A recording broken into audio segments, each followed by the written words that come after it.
Hello guys, मैं Somu sir. Life time study में आप सभी का स्वागत है। हम आज आपके लिए लेकर आए हैं कुछ बायो से रिलेटेड चीज़ें जो हमने केमिस्ट्री से रिलेटेड आपको पहले से हमने वीडियो प्रोवाइड करा चुके हैं कंपटीशन लेवल के, और बाकी आज हम बायो के चैप्टर से कुछ लेकर आए आपके लिए। सबसे मोस्ट चैप्टर जो है आपके सभी कंपटीशन में अधिकतर पूछा जाता है रिप्रोडक्शन से, है ना, जनन।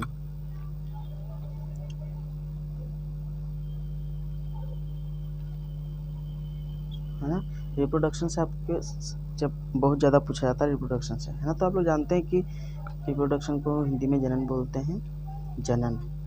तो जनन कितने प्रकार के होते हैं? 2 प्रकार के, आप लोग जानते ही होंगे। असेक्सुअल रिप्रोडक्शन,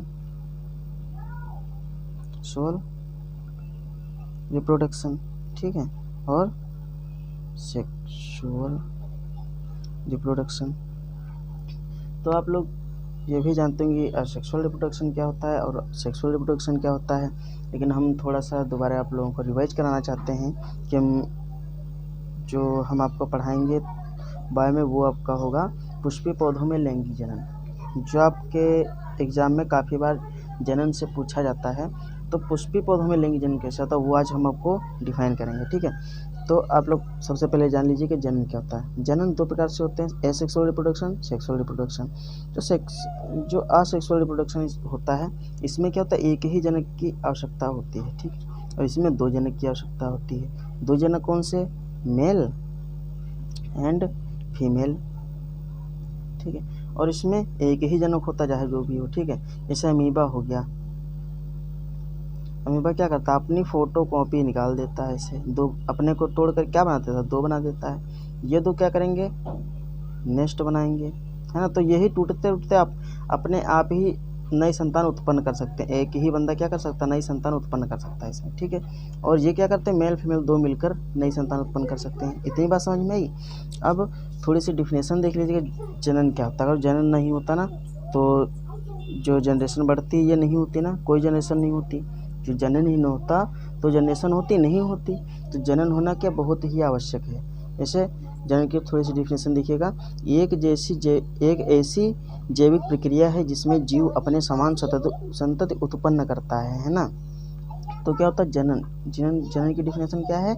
एक ऐसी जैविक प्रक्रिया है जिसमें जीव अपने समान संतति उत्पन्न करता है।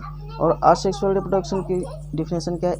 इस प्रकार के जनन में केवल एक ही जीव या जनक भाग लेता है। इस विधि में वयस्क बनने के बाद जीव अपनी हूबहू प्रतिलिपि के रूप में संततियाँ उत्पन्न करता है ना। ये अपने से फोटोकॉपी निकालता है ना। और एक ही संतान, इसमें एक ही जो संतत होता है ये क्या करता है, नई संतान उत्पन्न कर सकता है। और इसमें मेल फीमेल सेक्सुअल रिप्रोडक्शन में मेल फीमेल 2 लोग मिलते हैं तब जो है संतति का उत्पन्न कर सकते हैं संतति।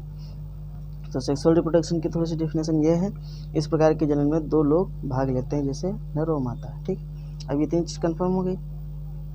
आप लोग कमेंट बॉक्स में हमें ये जरूर बताएंगे कि जो पौधे होते हैं वो सेक्सुअल रिप्रोडक्शन करते हैं या असेक्सुअल रिप्रोडक्शन करते हैं, ठीक, ये चीज़ जरूर बताइएगा। अब हम आपको पुष्पीय पौधों में लैंगिक जनन पढ़ाएंगे तो आपको पता ही चल जाएगा लैंगिक जनन करते हैं या अलैंगिक जनन करते हैं, ठीक है। तो पुष्पीय पौधों में लैंगिक जनन, तो जो पुष्प होते हैं, ये पहली बात तो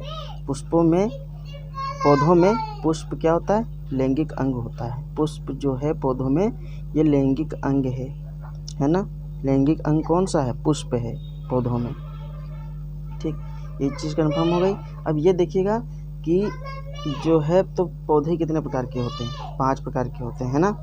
पहला है शैवाल एल्गी, दूसरा ब्रायोफाइटा, तीसरा टेरिडोफाइटा, और चौथा अनावृत बीजी, हिंदी में बोलते हैं जिम्नोस्पर्म, और 5वां आवृत बीजी एंजियोस्पर्म, ठीक है। तो शैवाल आपने देखे होंगे, जैसे कई वगैरह लग जाती है ना, छोटे छोटे शैवाल हैं, या देखिए कुकुरमुत्ते होते हैं, धरती के फूल होते हैं, ठीक। इनमें क्या होता है, शैवाल में देखिए शैवालों में होता क्या, आप पहचान ही जान जाएंगे। शैवाल क्या होते हैं, शैवाल में जड़ होगी, तना होगी, पत्ती नहीं होगा, पुष्प नहीं होगा और बीज भी नहीं होगा, ठीक। ब्रायोफाइटा में देख लीजिए, इसमें जड़ होगी, तना होगा और पत्ती नहीं होंगी। लेकिन पत्ती जैसी क्या होती है, इसकी जैसी संरचना होती है, उसको क्या कहते हैं, मूलाभास। और इसमें पुष्प भी नहीं होता, बीज भी नहीं होता। ठीक है, अब देख लीजिए टेरिडोफाइटा, इसमें क्या होता है, जड़ होता है, तना होता है, पत्ती भी होती है, लेकिन पुष्प और बीज नहीं होते हैं। और जिम्नोस्पर्म में देखिए जड़, तना, पत्ती होगी, पुष्प नहीं होगा और बीज भी होंगे। और एंजियोस्पर्म में जड़, तना, पत्ती, पुष्प, बीज, ठीक, ये सभी चीज़ें होंगी। तो ये हमारे आसपास पेड़ हैं बहुत सारे जो आप लोग जानते होंगे, जैसे फ्लावर के पेड़ हो गए, नीम, आम और अमरूद, सारे पेड़ होते हैं ना, इसमें क्या होते हैं, फूल, फल, तना, पत्ती, बीज सब कुछ होते हैं। तो ये सब जो पेड़ पौधे हैं किस में आते हैं, आवृतबीजी में। ठीक, एंजियोस्पर्म में पुष्प लैंगिक अंग है। ठीक, इतनी चीज़ कन्फर्म हुई। अब देखिएगा पुष्प कैसे रिप्रोडक्शन करते हैं, ये चीज़ आपको बताने जा रहे हैं। तो देखिएगा, आप लोगों ने कोई गुड़हल का मान लो देखा होगा, गुड़हल में जब देखो छोटा होता है बच्चा एकदम सा, तो क्या होता है, ये डंठल है, ये छोटी छोटी जो पत्तियाँ होती हैं हरी कलर की होती हैं, है ना, इसको क्या बोलते हैं, सेपल, बाह्यदल। तो ये सेपल क्या होते हैं, इसको पूरे फूल को ढक कर रखती हैं जब छोटा होता है फ्लावर। तो ये पत्तियाँ इसको सेफ्टी प्रदान करते हैं ना, ये पत्तियाँ जो होती हैं सेपल, बाह्यदल, ये इसकी सहायता करते हैं पुष्प की, है ना। और ये जो दल हैं ये रेड कलर के फ्लावर्स में देखिए रेड कलर की होती हैं, उसमें गुड़हल के फूल में देख लीजिएगा। तो ये क्या करती हैं, ये भी इसको ढके रहती हैं। और ये पूरा जो आपका भाग है ये क्या है, स्त्री केसर, है ना, ये पूरा भाग स्त्री केसर। और ये जो है पुंकेसर, ये क्या है, पुंकेसर, ये देखिए पुंकेसर, पुंकेसर क्या है, नर भाग है, और ये वाला क्या है, स्त्री केसर भाग है। ये चीज़ कन्फर्म हुई। स्त्री केसर में देखिएगा ये वर्तिकाग्र है और ये वर्तिका है, स्टाइल, ये स्टिग्मा बोलते हैं इसको। ठीक, और जो पुंकेसर है स्टेम, इसको पुतंत बोलते हैं, इंग्लिश में फिलामेंट। ठीक, और ये जो होता है परागकोश, आपने देखे होंगे गुड़हल के फूल में ये होते हैं साइड में लंबे लंबे से, तो इसको क्या बोलते हैं, परागकोश।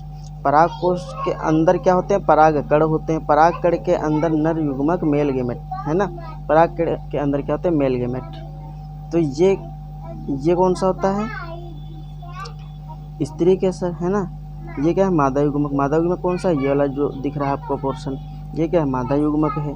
और ये नर युग्मक है, जो ये पूरा पुंकेसर है। ठीक, इसको नर युग्मक बोलते हैं, ये मादा युग्मक बोलते हैं इसको। ठीक, तो ये नर युग्मक क्या होता है, इसमें जो परागकण हैं ये धीरे धीरे फूटने लगता है। ठीक, ये जब फूट जाता है तो परागकण बाहर आ जाते हैं, लेकिन बाहर आकर ये क्या इस पे डायरेक्ट चले जाएंगे, नहीं जाएंगे, ये भी किसी की सहायता लेते हैं, जैसे हवा चल गई तभी उड़ के इधर आ जाते हैं। इस पे इतने बहुत सारे हल्के होते हैं। मधुमक्खियाँ देखिए पेड़ पौधे मतलब फ्लावर्स पे मधुमक्खियाँ, कीड़े मकोड़े बैठते हैं, ये किस लिए बैठते हैं, ये फ्लावर्स का अट्रैक्शन होता है, तभी ये जो हैं कीड़े मकोड़े इस पे बैठ जाते हैं। तो इसका फ़ायदा होता है ना फ्लावर का, इसीलिए बैठते हैं। ये इस पे बैठेंगे, उनके पैरों में या कहीं पे चिपक कर ये इस पे जब उड़ के आएंगे बैठ जाएंगे, तो ये क्या होते हैं, परागकण इस पे आ जाएंगे। और इस पर जब परागकण आ जाएगा तब ये क्या करता है, ये अंकुरित होने लगता है। अंकुरित होने लगेगा तो क्या बना लेता है, एक पराग नली बना लेता है, पराग नली बना लेगा, ये अंकुरित होकर पराग नली बना लेगा। पराग नली जब बना लेगा तब इसी में से ये परागकण क्या होगा, इसी में से, इसी की सहायता से देखिए चला आएगा। तब यहाँ क्या होगा, नर युग्मक से, नर युग्मक मादा युग्मक में, तो मादा युग्मक मतलब इसके आधे गुणसूत्र N और नर युग्मक के इसके आधे गुणसूत्र N, है ना। तो दोनों N यहाँ पे मिल जाएंगे, दोनों जो होते हैं नर के युग्मक और मादा के युग्मक दोनों मिलकर क्या बना लेंगे, NN2N, यानी कि दोनों फ्यूज हो जाएंगे, दोनों एक ही में संलयित हो जाएंगे। जब संलयित हो जाएंगे तब क्या बनाएंगे, इसको बोलते हैं युग्मनज। युग्मनज से क्या बनेगा, भ्रूण, भ्रूण से क्या बनेगा, बीज। तो बीज क्या होता है, अब नया बीज बन गया, इसको जहाँ बोल दो दूसरा फिर जमाएगा। अगर दोस्तों ये समझ में आ गया है, ठीक है, तो आप हमें बताइए, नहीं आया तो आप हमें बताइएगा कि हम दोबारा इसको बता सकते हैं। और आपके लिए हमने प्रैक्टिकली ज़्यादातर बनाया, इसमें थ्योरेटिकल बहुत कम यूज किया हमने। और बाकी ये भी देख लीजिए जो है बाह्यदल, देखिए इसके देखिए 4 चक्र होते हैं, आवश्यक चक्र और सहायक चक्र। तो आवश्यक चक्र कौन से हैं, पुंकेसर और स्त्री केसर। तो आपका जो पुंकेसर ये है, ये और एक स्त्री केसर, ये वाला भाग, ये वाला भाग और ये वाला भाग स्त्री केसर और पुंकेसर, ये दोनों क्या हैं, ये आवश्यक चक्र हैं। ठीक, आवश्यक चक्र। तो इनके साथ इनके बिना ये ना हो, इनकी अनुपस्थिति में, इनके एब्सेंट में क्या हो सकता है, ये रिप्रोडक्शन नहीं कर सकते हैं। ये आवश्यक चक्र हैं, तो इनका होना आवश्यक है। किसका, पुंकेसर का और स्त्री केसर का, ये दोनों होंगे तो रिप्रोडक्शन होगा। ठीक है। और ये हैं सहायक चक्र, ये सहायता सिर्फ कर सकते हैं बाह्य दल और दल बाह्य दल ये क्या कर सकते हैं, सहायता कर सकते हैं, लेकिन ये होंगे तो, ना होंगे तब भी इनका रिप्रोडक्शन होगा। ठीक है। अब देखिएगा बाह्य दल का, देखिएगा यदि समूह है, ठीक 6 लिखा हमने, 6 ये बहुत ज़्यादा 6 भी होते हैं, 8 भी होते हैं ना, अलग अलग फ्लावर्स में अलग अलग इनकी संख्या होती है, लेकिन हर चीज़ का जब एक समूह होता है तो समूह को क्या बोलते हैं, बाह्य दल का समूह को हम बोलेंगे बाह्य दल पुंज, कैलिक्स है ना। अब दल जो होंगे इनका एक जब समूह होगा तो इनको बोलेंगे दल पुंज। पुंकेसरों का, ये जो पुंकेसर हैं इनका जब एक समूह होगा इसको क्या बोलेंगे, पुमंग।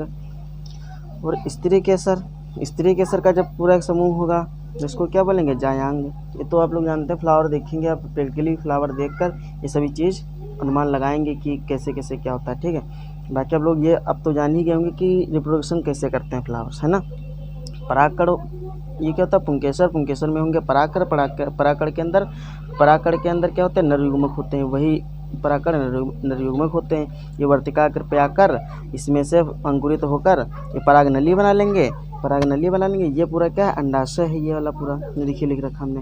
तो ये पूरा नली बना लेंगे, तो ये क्या होगा, परागकण इसमें से अंदर आकर यहाँ मादा युग्मक से संलयित हो जाएगा, तो यही क्या बनाते हैं, युग्मनज से भ्रूण, भ्रूण से बीज। ठीक, यही प्रोसेस होता है इस चीज़ का। सॉरी दोस्तों, लाइट चली गई है। नेक्स्ट वीडियो में मिलते हैं आपको, जो हम इसका आपको जो है पढ़ाएंगे लाइफ साइकिल। ठीक है दोस्तों, आपको हम नेक्स्ट वीडियो में पढ़ाएंगे इसकी लाइफ साइकिल में आपको थोड़ा सा डिटेल से बताएंगे कि लाइफ साइकिल में कैसे बनता है। ठीक है। अभी आज के लिए हम इतना ही, अब नेक्स्ट वीडियो में आपको बताएंगे। आप लोग स्क्रीनशॉट ले सकते हैं दोस्तों। धन्यवाद।